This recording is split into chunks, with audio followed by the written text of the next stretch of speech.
एक बार फिर चंद्रमा की ओर क्यों बढ़े कदम? आर्टेमिस प्रोग्राम के जरिए इंसान को एक बार फिर चंद्रमा पर पहुंचाने की तैयारी में अमेरिकी अंतरिक्ष एजेंसी। 20 जुलाई 1969 को अमेरिका का अपोलो 11 मिशन चंद्रमा पर पहुंचा था और अगले दिन mission commander Neil Armstrong, first person to step on to the moon surface, ने चंद्रमा की सतह पर कदम रखे। इंसानों की अंतरिक्ष यात्रा का एक और अहम पड़ाव आया करीब 3 साल बाद। 14 दिसंबर 1972 को अपोलो 17 मिशन के कमांडर यूजीन सर्नेन चंद्रमा से धरती के लिए रवाना हुए थे। वो दिन है और आज का दिन। उसके बाद से किसी भी इंसान के कदम चंद्रमा पर नहीं पड़े हैं। करीब 50 साल बाद अब अमेरिकी अंतरिक्ष एजेंसी नासा अंतरिक्ष यात्रियों को एक बार फिर चंद्रमा पर भेजने वाली है। नासा के प्लान के मुताबिक Artemis 1 what is Artemis 1 mission 29 अगस्त को फ्लोरिडा के कैनेडी स्पेस सेंटर से भारतीय समयानुसार शाम 6:03 पर रवाना होगा। लेकिन इस बार का प्लान अपोलो मिशन से काफी अलग है। एक तो तकनीकी खासियत के लिहाज से और दूसरे इस अभियान के मकसद के लिहाज से भी। आइए देखते हैं कि ये पूरा आर्टेमिस मिशन क्या है और नासा इसके जरिए क्या हासिल करना चाहती है। क्या है आर्टेमिस प्रोजेक्ट? नासा 29 अगस्त को जिस आर्टेमिस 1 को रवाना करने वाली है वो एक बड़े प्रोजेक्ट का हिस्सा है। इसके तहत नासा का नया रॉकेट स्पेस लॉन्च सिस्टम अपनी पहली उड़ान भरेगा। SLS के साथ जाने वाला ओरियन कैप्सूल चंद्रमा के चक्कर काटेगा और जानकारी जुटाएगा। योजना के मुताबिक ये मिशन 42 दिनों का होगा। 29 अगस्त को लॉन्च होने के बाद SLS को 10 अक्टूबर को धरती पर वापस आना है। आर्टेमिस 1 में कोई प्राणी अंतरिक्ष में नहीं जाएगा। ये अनमैन्ड मिशन होगा। ओरियन कैप्सूल में 3 मैनेक्विन होंगे। इनमें रेडिएशन सेंसर लगाए गए हैं। सब कुछ ठीक रहा तो SLS 3 सितंबर को चंद्रमा की कक्षा में पहुंच जाएगा।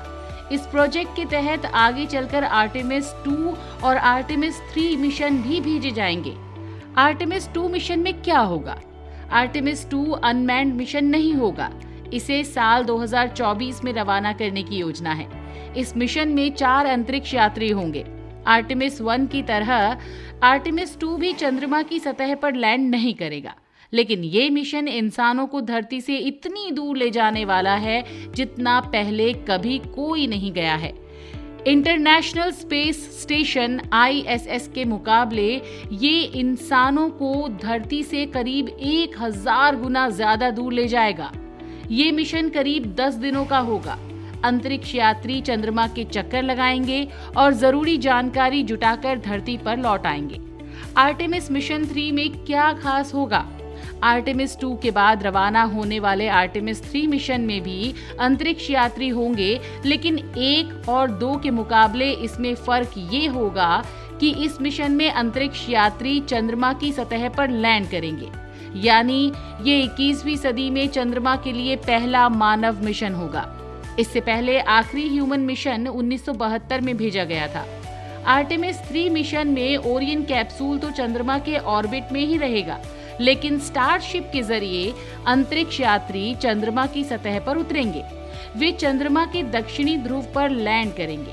चंद्रमा का वो इलाका इंसानों की नजर से लगभग अछूता रहा है। आर्टेमिस 3 मिशन के तहत 2 अंतरिक्ष यात्री चंद्रमा की सतह पर उतरेंगे। वे वहां करीब 1 हफ्ता रहेंगे।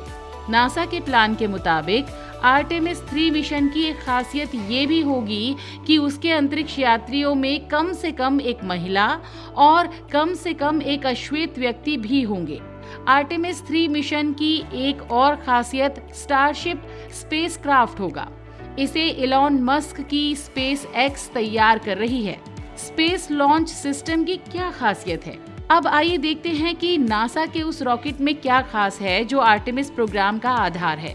इस रॉकेट का नाम है स्पेस लॉन्च सिस्टम। आर्टेमिस 1 के तहत ये पहली उड़ान भरेगा। नासा के मुताबिक ये अंतरिक्ष में जाने वाला अब तक का सबसे वजनी रॉकेट इंजन होगा। ये अपोलो के सैटर्न V से ज्यादा ताकतवर है। जो इंसानों को पहली बार चंद्रमा पर ले गया था। SLS नए तरह का रॉकेट सिस्टम है। इसमें लिक्विड ऑक्सीजन और हाइड्रोजन दोनों से चलने वाले इंजन है। ये रॉकेट 322 फुट ऊंचा है। इसके कोर स्टेज में ही 7 लाख गैलन क्रायोजेनिक प्रोपेलेंट की खपत हो जाएगी। इसके जरिए 88 लाख पौंड का वैक्यूम थ्रस्ट हासिल हो सकता है। SLS 40,000 किलोमीटर प्रति घंटा की रफ्तार पकड़ सकता है। कैसी है SLS की बनावट? SLS नासा के ही एक दूसरे स्पेसक्राफ्ट सिस्टम स्पेस शटल का एक बड़ा रूप दिखता है। नासा ने 2011 के बाद स्पेस शटल का इस्तेमाल बंद कर दिया था। SLS के निचले हिस्से में उसी तरह के 4 RS-25 इंजन लगे हैं जो स्पेस शटल में लगे थे। ये इंजन इससे पहले भी कई बार अंतरिक्ष में जा चुके हैं। दोनों तरफ रॉकेट बूस्टर लगाए गए हैं। ये भी उन्हीं रॉकेट जैसे हैं जिन्होंने शटल को ऑर्बिट में पहुंचाने में मदद की थी। LSA एक तरह से स्पेस शटल और अपोलो के सैटर्न V का हाइब्रिड माना जा सकता है। दरअसल पैसा बचाने के लिए SLS को रिसाइकिल्ड मटेरियल से बनाने का फैसला किया गया था। इसके बावजूद इसकी लागत काफी ज्यादा रही और तैयार होने में अनुमान से ज्यादा समय भी लगा। इसे तैयार करने में 23 अरब डॉलर से ज्यादा रकम लगी। वहीं पहले बनाए गए कार्यक्रम के हिसाब से इसे 2016 में ही चांद के लिए रवाना हो जाना चाहिए था। SLS के हर लॉन्च की औसत लागत 2 अरब डॉलर से ज्यादा होने का अनुमान है। नासा के आर्टेमिस प्रोग्राम का मकसद क्या है? अपोलो और आर्टेमिस प्रोग्राम के बीच एक बड़ा अंतर ये है कि पहले में जहां चंद्रमा पर इंसान को पहुंचाने की जद्दोजहद थी, वहीं आर्टेमिस मिशन के जरिए कोशिश ये सीखने की है कि चंद्रमा पर कैसे देर तक रुका जा सकता है और कैसे वहां से दूसरे काम किए जा सकते हैं। साथ ही नासा का प्लान चंद्रमा को भविष्य में तमाम अंतरिक्ष अभियानों का एक अहम केंद्र बनाने का है। फिलहाल नासा चंद्रमा को मंगल ग्रह से जुड़े अभियान के लिए एक पड़ाव बनाना चाहती है। आर्टेमिस प्रोग्राम के जरिए नासा ये भी चेक करना चाहती है कि चंद्रमा की जमीन और वाटर आइस के जरिए वहां खाने पीने की चीजें उगाई जा सकती हैं या नहीं। ये भी देखा जाएगा कि चंद्रमा पर मौजूद चीजों के जरिए फ्यूल और बिल्डिंग मटेरियल बनाया जा सकता है या नहीं। आर्टेमिस 1 मिशन के जरिए नासा 13 छोटे सैटेलाइट भी चंद्रमा की कक्षा में पहुंचाने वाली है। इन सैटेलाइट्स के जरिए चंद्रमा की सतह पर मौजूद गड्ढों और दक्षिणी ध्रुव वाले इलाके का खास तौर से अध्ययन किया जाएगा। ये गड्ढे अंतरिक्ष की सबसे ठंडी जगह हो सकते हैं, लिहाजा वहां वाटर आइस का बड़ा भंडार होने का अनुमान है। सैटेलाइट्स के जरिए चंद्रमा पर रेडिएशन का भी ज्यादा सटीक अंदाजा लिया जाएगा। इससे ये देखा जा सकेगा कि ऐसे रेडिएशन में इंसान देर तक रह सकता है या नहीं। अपोलो और आर्टेमिस मिशन अपनी तकनीकी विशेषताओं और मकसद के लिहाज से भले ही अलग हों, लेकिन एक मायने में ये एक दूसरे से गहरे जुड़े हुए हैं। दरअसल अपोलो और आर्टेमिस दोनों ही नाम ग्रीक माइथोलॉजी से लिए गए हैं। अपोलो और आर्टेमिस जुड़वा भाई बहन माने जाते हैं। माना जाता है कि ग्रीक देवता जियस और देवी लेटो इनके माँ बाप हैं। अपोलो को जहाँ सूरज से जुड़ा देवता माना जाता है, वहीं आर्टेमिस को चंद्रमा से जुड़ी देवी। कुशल तीरंदाज आर्टेमिस को शिकार और जन्म की देवी भी माना जाता है।